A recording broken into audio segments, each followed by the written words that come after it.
পুতু নাতে কোনখানে তত ততে মাঝখানে থেকে থেকে নে পুতু। ভাই মা আমার একটু ডাকছে, তুই একটু শুনে আয় না প্লিজ।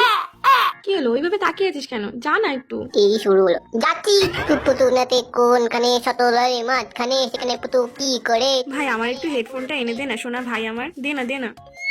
তুই কত কথা শুনিস, সবার কাছে তোর নাম করি, একটু এনে দে। বড় পাম্পার কোথাকার, এনে ধর।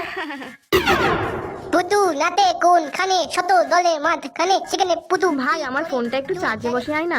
ধুর, দেখছিস তো আমি পড়ছি, প্লিজ যা একটু। এটা কিন্তু শেষবার, হ্যাঁ এরপর আমি কিন্তু আর যেতে পারবো না। পুতু নাতে কোনখানে শত দলের মাঝখানে সেখানে পুতু কি করে। ভাই আলমারির পিছনে রিং লাইটটা আছে, একটু নিয়ে আয় তো, রিলস বানাবো। তুই তো আমার শোনা ভাই, একটু নিয়ে আয় প্লিজ।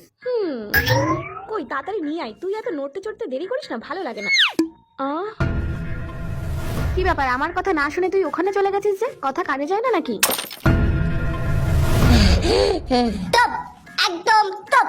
কাজ করলে রোয়া তুলসী পাতা, না কাজ করলে পচা বেল পাতা, তাই না? পাবো না কিছু করতে। হ্যাঁ, এখন থেকে তোর কাজ তুই করবি, আমার কাজ আমি করবো, ঠিক আছে? মনে থাকবে। অসভ্য পাজি ছেলে, যত বড় মুখ নয় তত বড় কথা। একটাও তো কাজে বললে করিস না, পুরের বাদশা একটা।